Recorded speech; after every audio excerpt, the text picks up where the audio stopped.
కోదాడ పట్టణంలో bullet rail సాధన కోసం అఖిలపక్ష నాయకులతో కలిసి మాజీ ఎమ్మెల్యే బొల్లం మల్లయ్య యాదవ్ సమావేశం ఏర్పాటు.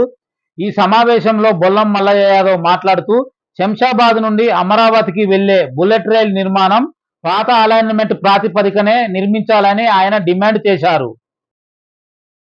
కానీ చదువుల మీద పెట్టుబడిని మనం ఎట్లయితే మనం వ్యాపారంగా చూడము, రవాణా సౌకర్యాలు కల్పించడం కూడా అటు వ్యాపారంగా చూడకూడదు.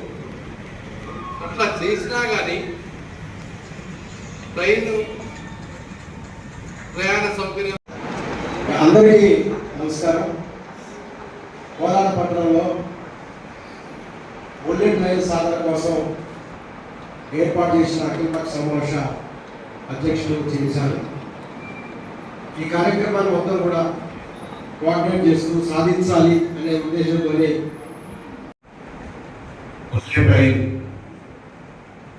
సాధన లక్ష్యంలో భాగంగా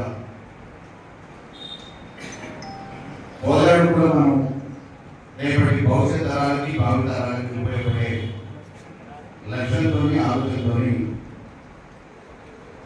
సాధించుకుంటే బాగుంటుందనే ఒక ఆలోచన, ఆ ఆలోచన క్రమంలో వివిధ రాజకీయ పార్టీలు, ప్రజా సంఘాలు సమావేశం చేస్తున్న క్రమంలో కొంతమంది అన్ని కార్యక్రమాలలో ఉంటున్నారు కదా, దీన్ని కూడా కొంచెం నిర్వహిస్తే బాగుంటుంది అని చెప్పేసి సూచించిన మేరకు సరే మన అనుకోకుండా అప్పటికప్పుడు రంగారావు గారికి ఫోన్ చేసి క్లబ్లో కొంచెం సమయం ఇవ్వాలి, సోమవారం కొంచెం నిర్ణయిస్తామని చెప్పి చెప్పిన వెలువెంటనే స్పందించి కోదాడ భవిష్యత్తు కోసం ఈ కార్యక్రమాన్ని చేసిన అందరికీ కూడా పేరు పేరున ధన్యవాదాలు.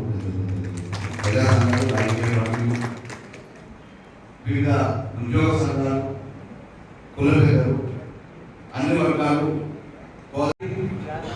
మనకి రైలు అవసరం ఉందా లేదా అని అంటే 100% రైలు అవసరం రేపటి భవిష్యత్ తరాల కోసం ఉంది. మనం నేషనల్ హైవేని ఒకప్పుడు దాదాపుగా నాకు తెలిసి ఒక 10-15 సంవత్సరాలు అవుతుంది నేషనల్ హైవే డబుల్ పోయి. అంతకుముందు కేవలం ఒక వెహికల్ పోతే ఇంకో వెహికల్ పోవడానికి ఆపుకునే పరిస్థితి దుర్ధరమయం, రక్తపేరులే మారింది. కోదాడ నుంచి హైదరాబాద్ పోవాలన్నా, హైదరాబాద్ నుంచి కోదాడ రావాలన్నా పోయిన మనిషి బయలుదేరిన మనిషి ఆడికి చేరుకున్న దాకా కుటుంబ సభ్యులకు అనుమానం. ఏ మూల కామూల ఏ అడుగు అడుగు రక్తం పేరులే పారిన ఈ విజయవాడ హైవేని ఆ రోజు సాధించడానికి ఎన్నో రకాల ప్రయత్నాలు జరిగినా, పోరాటాలు జరిగినా అది చివరికి అత్యంత నేషనల్ హైవేల రద్దీ ఉండే హైవేనే మన నేషనల్ 65 మన హైవే. ఇటువంటి పరిస్థితుల్లో ఎన్నో పోరాటాలు ఆ రోజు అవకాశం ఉండి కూడా చేస్తే తప్ప సాధించుకోలేదు. కానీ ఈరోజు మాకు ఇప్పటికీ కూడా రాజీవ్ గాంధీ హైవే కానివ్వండి, ఇంకా ఏ హైవే తీసుకున్నా ఎక్కువ వాహనాలు పాస్ అయ్యే రోడ్డు ఏదైనా ఉంది అంటే హైదరాబాద్ టు విజయవాడ రోడ్డు మనది మాత్రమే. ఈరోజు ట్రాఫిక్ అనేక రకాలుగా సామైతుంది. గుంటూరు, కృష్ణా జిల్లా నుంచి వచ్చే వెహికల్స్ మన దగ్గర నుంచి పాస్ అయితే ముందు పోయిన తర్వాత నగరం నుంచి అటు భద్రాచలం నుంచి వచ్చే వెహికల్స్ సామైంది. అంటే కొంచెం ముందు పోతే నాగపల్లి దగ్గర నుంచి, అద్దగిరి నుంచి, గుంటూరు నుంచి, అటువైపు నుంచి వచ్చే వెహికల్స్, నల్గొండ ప్రాంతం నుంచి వచ్చే వెహికల్స్ నేషనల్ హైవే కార్డ్ అయితే ఇంకా ముందుకు నగరం వాళ్ళు దాటిన తర్వాత చోటుపల్లి దగ్గరికి పోయేటప్పటికి దాదాపుగా ఈ ఖమ్మం నుంచి కానీ, గోదావరి నుంచి కానివ్వండి, ఇటువంటి సూర్యాపేట నుంచి, ఖమ్మం నుంచి వచ్చే భద్రా నుంచి వచ్చే వెహికల్స్ అన్ని సూర్యాపేట ఆల్టుగెదర్ అన్ని వెహికల్స్ వచ్చేటువంటి జమ అయితే చోటుపల్లి దగ్గర నుంచి హైదరాబాద్ నగరంలో, పట్టణాలలోనూ bumper to bumper traffic jam అయితే ఏ రకంగా ఉండదో ఆ రకమైన పరిస్థితిని మనం ఈరోజు ఎదుర్కొంటున్నాం. ఒకవైపు ఆల్రెడీ త్రిపులార్ అనేది హైదరాబాద్లో స్టార్ట్ అయింది. త్రిపులార్కి భూసేకరణ మొదలైంది. అంటే రద్దీని దృష్టిలో పెట్టుకొని రద్దీ తగ్గించడానికి ఉద్యోగస్తులు కొంచెం దూరంలో ఉన్నా కానీ ఏం కాదు అనే ఉద్దేశంతో త్రిపులార్ ప్రయాణాన్ని కూడా రోడ్లని మొదలుపెట్టింది. ఇటువంటి పరిస్థితులలో తక్కువ సమయంలో ఎక్కువ దూరాన్ని చేరటం ఎట్లా అనే ఆలోచనతో ఇప్పుడు బుల్లెట్ రైల్స్, ఉదాహరణకు వందే మాతరం రైలు కానీ ఇటువంటి అన్ని ఇంట్రొడ్యూస్ చేస్తున్న పరిస్థితులలో మరి ఎప్పుడో వేసిన రోడ్ని మనం సాధించుకోవడానికి కొన్ని తరాలు ఉంటుంది. డబుల్ రోడ్లో ఉన్న విజయవాడ హైవేని మనం దాదాపుగా 6 లేన్గా తీర్చిదిద్దుకోవడానికి కొన్ని తరాలు పెట్టిన క్రమంలో ఇప్పుడు ఇంకా అవకాశం ఉంది. రైలు మనకు కావాలని చెప్పేసి గట్టిగా పోరాటం చేయకపోతే మళ్ళీ ఇటువంటి అవకాశం ఎన్ని సంవత్సరాల తర్వాత ఎన్ని తరాల తర్వాత వస్తుందో తెలియదు. కాబట్టి ఇప్పుడు రైలు మార్గానికి ఆల్రెడీ వాళ్ళ ఆలోచన జరుగుతూ ఉంది. ఇది తప్పకుండా పోతుంది. వాళ్ళు అనుకున్న దాని ప్రకారం, నిర్ణయించిన దాని ప్రకారం కొత్త రైలు మార్గాలు ఏవైతే ఉన్నాయో దాని ప్రకారం ఇప్పుడు అమరావతి పోయే ఎక్స్ప్రెస్ రూట్ మొదట అనుకున్న దానికంటే అలైన్మెంట్ మారింది. దాన్ని జనసాంద్రత ఉన్న దగ్గర ప్రమాదాల నివారణ కోసం, భవిష్యత్ తరాల కోసం, అన్ని రకాలుగా పారిశ్రామికంగా అభివృద్ధి చెందుతున్న పట్టణాల కోసం ఆలోచించాల్సిన అవసరం రైల్వే శాఖకు ఉంది. ప్రజల అవసరాన్ని తీర్చాల్సి వస్తుంది. మన దగ్గర సిమెంట్ ఫ్యాక్టరీలు ఉన్నాయి, వ్యాపార కేంద్రాలు ఉన్నాయి, విద్యా సంస్థలు ఉన్నాయి. విద్యార్థులు వేరు ప్రాంతాల నుంచి వచ్చి ఇక్కడ చదువుకుంటున్నారు. ఇటు విద్యా సంస్థలు ఇంకా అభివృద్ధి చెందాలన్నా, పారిశ్రామికంగా అభివృద్ధి చెందాలన్నా, ఉద్యోగులకి అనుకూలత ఉండాలన్నా, వచ్చిపోయే ప్రయాణికులకి అందరికీ మేలు జరగాలన్నా రేపటి భావితరాల కోసం మనం రైలు వస్తుంది. కాబట్టి దాన్ని సాధించుకునే దిశగా ఈరోజు కార్యక్రమం చేయాల్సి వస్తుంది.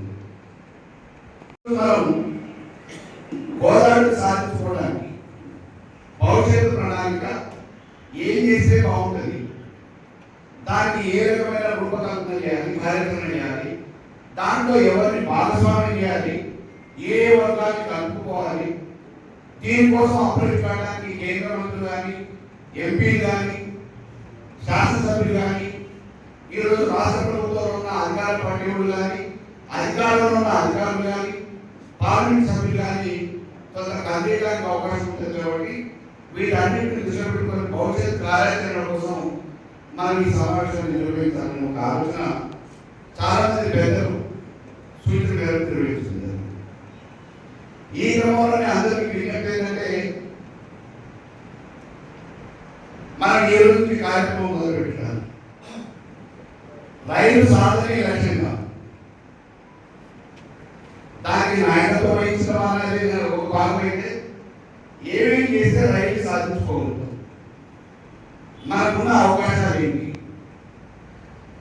ఒకవేళ రైలు మార్గాన్ని చేస్తే దాన్ని కూర్చోడానికి రేపు ప్యాసింజర్లు కానీ ఇతర కానీ అనేక రకమైన కమర్షియల్గా మనకి రైల్వేకి ఇన్కమ్ ఉంటుంది. ఆ ఇబ్బంది లేదు. జనాభా ఎక్కడానికి తినడానికి ఇక్కడ అవకాశం ఉంది. వ్యాపార కేంద్రంగా 2 రాజధాని నగరాలకి సెంటర్లో ఉన్న ఈ గోదావరిని ఇంకా భవిష్యత్ తరాల కోసం అభివృద్ధి చేసుకోవాలంటే అన్ని రకాల వనరులు, అవకాశాలు, అంటే ట్రాన్స్పోర్ట్ ఉంటేనే అభివృద్ధి చెందడానికి అవకాశం ఉంటుంది. ఇప్పుడు హైదరాబాద్ అత్యంత వేగంగా అభివృద్ధి చెందుతుందంటే ఎయిర్పోర్ట్ అవకాశాలు ఉన్నాయి. దేశ విదేశాలకి అక్కడ ల్యాండ్ అవ్వచ్చు, అక్కడి నుంచి వెళ్ళిపోవచ్చు. కాబట్టి ఎయిర్పోర్ట్ కూడా రావాలని కోరుకుంటున్నాం. ఇప్పుడు వరంగల్ లాంటి పట్టణంలో ఎయిర్పోర్ట్ ఉంటే మాకు ఫెసిలిటీ పెరుగుతుంది అని చెప్పేసి ఎయిర్పోర్ట్ తెలుసుకునే ప్రయత్నం చేసి మన శాంక్షన్ కూడా చేసింది. అంతకుముందు నేను చూసినా ఎక్కడో రొయ్యల వ్యాపారం కోసం మాకు ఎయిర్పోర్ట్ పెట్టడానికి డిమాండ్ చేసింది. అంటే మా దగ్గర అత్యంత వేగంగా ఇక్కడ నుంచి పోవడానికి అవకాశాలు ఉన్నాయి. ఆ ఖర్చులన్నీ కూడా భరించగలుగుతాం. మీకు ఎటువంటి రోడ్డు బడ్జెట్ ఇబ్బంది రాకుండా, నష్టం రాకుండా పూర్తగలుగుతాం అని చెప్పేసి ఆరోపణలో ఎక్కడో దాన్ని దృష్టి పెట్టుకుని విజయవాడలో ఎక్స్పెన్షన్ జరిగింది. ఈరోజు అభివృద్ధి చెందడం అంటే అభివృద్ధి ట్రాన్స్పోర్ట్ ఒక రోడ్డు పెడితే ఆటోమేటిక్గా అక్కడ కమర్షియల్గా ఇళ్ళు వస్తున్నాయి, కాలేజీలు వస్తున్నాయి, స్కూళ్ళు వస్తున్నాయి. ట్రాన్స్పోర్టే ప్రతిదానికి కీలకమైంది. కాబట్టి మనకి రహదారితో పాటు రవాణా సౌకర్యంలో రైల్వే కూడా అవసరమైన విషయాన్ని ప్రభుత్వం కళ్ళు తెరిచేదాకా, వాళ్ళు గుర్తించేదాకా మనం పోరాటం చేయాల్సి వస్తుంది. ఎయిర్పోర్ట్ అంటే మనకు అవకాశం లేదు. హైదరాబాద్ పోయినా, అటు అమరావతి పోయినా, విజయవాడలో ఎయిర్పోర్ట్ ఉంది. ఎయిర్పోర్ట్ సౌకర్యం పెద్దగా ఇక్కడ అంత అవసరం ఉండదు. కానీ రైల్వే అయితే అత్యంత కీలకం.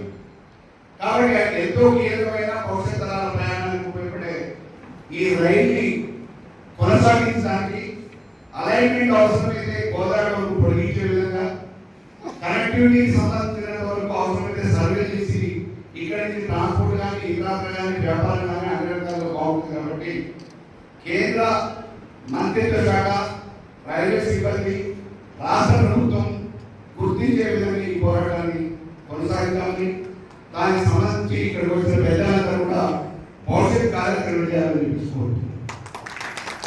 సుదీర్ఘంగా ఉంటుంది కాబట్టి సైగ చేయకముందే సంక్షిప్తంగా చూపిస్తే బాగుంటుంది. ఇక్కడికి వచ్చి ఉన్న వాళ్ళు చాలా మంది కూడా తమ తమ అభిప్రాయాలు